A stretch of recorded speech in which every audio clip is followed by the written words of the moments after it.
Itu laporan resmi Bank Dunia, East Asian Miracle, sangat terkenal. Tahu, Indonesia, tahu. iya. Tahu. Itu Macan tahun Asia 93. juga. Dan itu dia sebutkan tahapan tahunnya juga disebutkan. Iya. Yang terjadi adalah karena Global Capital Movement yang cepat tahun 97-98 langsung terjadi krisis. Tahu. Iya. Apa masalahnya? Sudah nyebut tahapan-tahapan saja masih salah, apalagi cuma ngawur, kan begitu kira-kira jawabannya. Gitu kan? Ini sudah punya dokumennya. Nggak, cabut aja tuh undang-undang. Loh, kan orang sudah terikat sebelumnya undang-undang di situ disebut. Sebentar. Di kontrak itu, di MOU itu disebutkan undang-undang, meskipun undang-undang dicabut tidak berlaku bagi Freeport. Ada, Pak. Kita harus diberi peringatan. Indonesia ini harus diselamatkan. Cuma bedanya Pak Prabowo nyebut angka itu yang salah. Mengutip 2030 tanpa tahapan-tahapan perkembangan menuju 2030 itu fiktif. Apalagi memang diakui bahwa itu hanya novel. Itu fiktif. Mestinya kan ada tahapan-tahapan seperti McKinsey, meskipun mungkin ada orang seperti Fuad Bawazir atau Pak Rizal Ramli tidak tahu. Sedikit potong ya. Dulu World Bank tahun 93 memprediksi Indonesia East Asian Miracle tahun 93. 97 langsung terjadi kolaps. Apa jaminan dari McKinsey ini? Nah, itu sama-sama prediksi, sama-sama fiksi, belum menjadi fakta. Gini, itu yang akan saya katakan berikutnya. Begini. Indonesia itu bisa bubar kapan saja. Besok pagi juga bisa bubar. Tetapi tidak akan ada orang mengatakan tahun sekian itu sebenarnya. Akan bubar kalau terjadi kondisi-kondisi sebagai berikut. Makanya, tidak usah nunggu 2030. Misalnya tadi itu ya, itu laporan resmi Bank Dunia, East Asian Miracle, sangat terkenal. Tahu, Indonesia, iya. Tahu. Itu Macan tahun Asia 93. juga. Dan itu dia sebutkan tahapan tahunnya juga disebutkan. Iya. Yang terjadi adalah karena Global Capital Movement yang cepat tahun 97-98 langsung terjadi krisis. Tahu. Apa masalahnya? Sudah nyebut tahapan-tahapan saja masih salah, apalagi cuma ngawur, kan begitu kira-kira jawabannya. Gitu kan? Ini sudah nyebut ada angka-angka bagaimana cara sampai ke sana tuh masih salah juga. Kalau terjadi kondisi-kondisi sebagai berikut. Gini.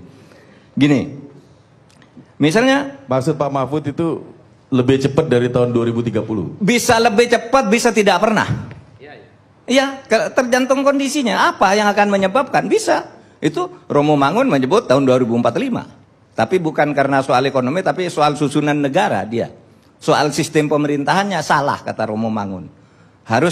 Romo Mangun baru itu membawa bukunya, pendapatnya Hatta. Bahwa Hatta sejak awal menginginkan Indonesia ini federal, bukan kesatuan. Tapi kalah voting dia di BPUPKI. Nah itu yang diangkat lagi oleh Romo Mangun. Ini Hatta benar nih, tahun 2045 bubar katanya. Tapi kita tidak percaya, saya pun tidak percaya. Sehingga apa? Akhirnya jalan tengahnya kan diambil oleh Gus Dur pada waktu itu. Ketika ditanya, Gus, yang benar nih negara kesatuan, apa negara federal? Itu dua-duanya baik, tapi rakyat tidak ngerti. Sudah gini aja katanya, beri nama negara kesatuan, tapi isinya federal. Itu Gus Dur. Itulah akhirnya Undang-Undang nomor 22 tahun 99. Otonomi luas, negara kesatuan otonomi luas, tetapi wewenangnya ditentukan 4 seperti negara federal. Hukum, fiskal, finansial, kemudian hubungan luar negeri, ditambah di kita agama, pertahanan, keamanan. Nah kan itu yang terjadi pada waktu itu, sehingga kita selesai dari perdebatan itu, gitu. Nah begini, betul bahwa sekarang itu seperti dia katakan Pak Prabowo, banyak pejabat korup, tidak salah Pak Prabowo.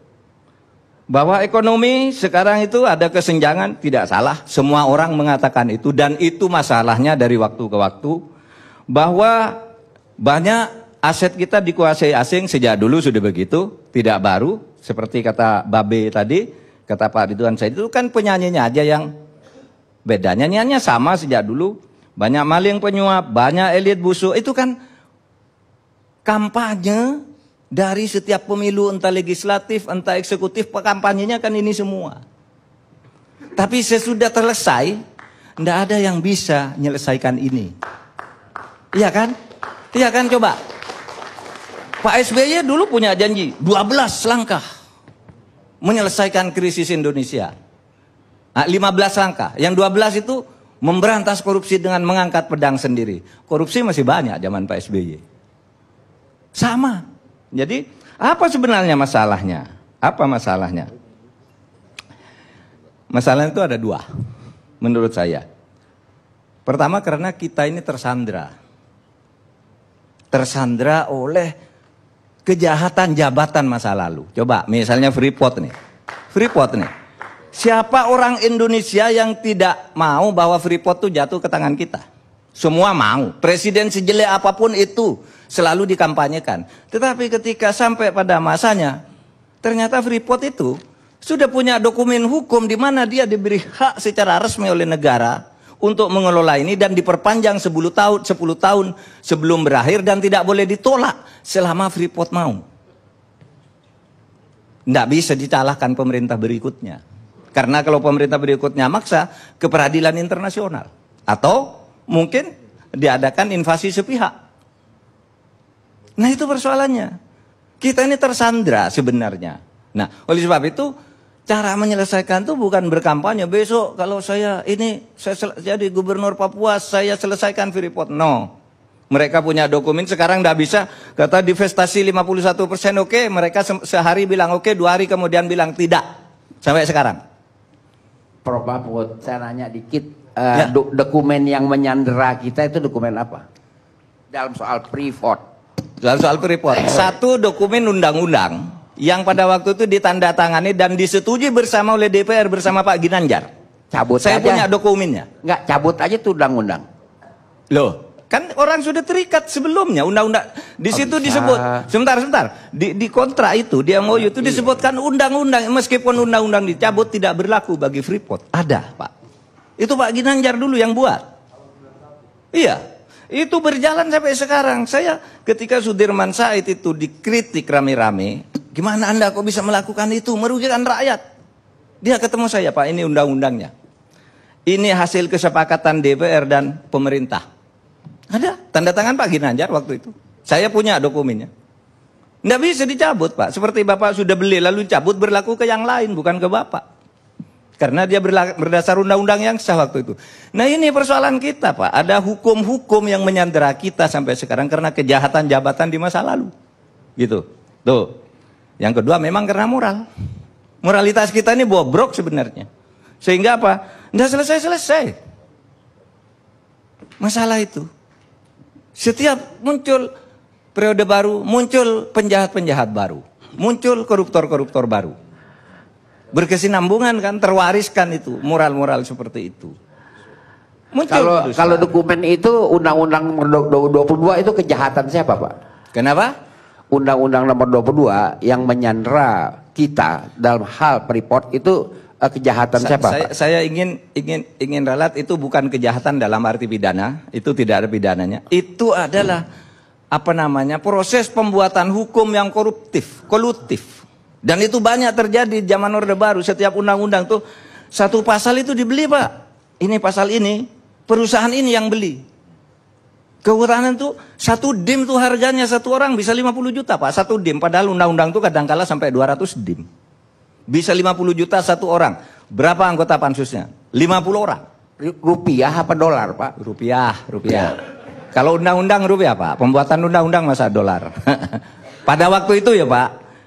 Saya pernah dipersoalkan nih, ketika bicara kayak gini, bahwa banyak pembuatan undang-undang itu yang dijual belikan. Lalu Pak Marzuki Ali sebagai ketua DPR marah. Itu enggak benar tuh, ketua MK. Saya ketua MK. Saya bilang, saya tahu. Dan saya nyebut lalu 8 orang pada ini. 8 orang sekarang sedang dipenjara. Anda tahu enggak? Anak buah Anda, saya bilang sama Pak Marzuki. Sekarang di penjara. Kan menjual undang-undang. Bahwa undang-undang ini akan dimasukkan pasal ini, Anda akan mendapat ini, tetapi bayar dulu ke saya sebesar 8%. Ini sekarang orangnya masih di penjara semua, Pak. Itu pembuatan undang-undang kita sekarang. Ini yang harus diatasi ini. Untuk menyelesaikan masalah-masalah yang kayak gini ini. Oke. Oleh sebab itu bagi saya, ancaman itu bukan 2030 itu enggak ada. 2030 hayalan. Yang nyata ancaman itu ada 4 dis. Yang akan menyebabkan kita ini hancur sebenarnya. Satu, kalau penegakan hukum berputar-putar seperti sekarang, berarti kita sudah terjebak di dalam sebuah disorientasi penegakan hukum. Salah jalan kita ini. Disorientasi yang berjalan terus ini akan menyebabkan distrust. Rakyat tidak percaya. Iya kan? Kalau ada orang ngomong, matikan TV-nya. Bohong ini katanya. Mau ke pengadilan, nah bohong ini. Nggak percaya pengadilan. Kalau distrust ini dibiarkan terus akan terjadi disobedience, pembangkangan. Kalau pembangkangan terjadi, itulah disintegrasi. Bisa tahun depan, bisa tahun 2030, atau bisa tidak terjadi. Tergantung kita mau memperbaiki apa tidak ini. Soal ini semua.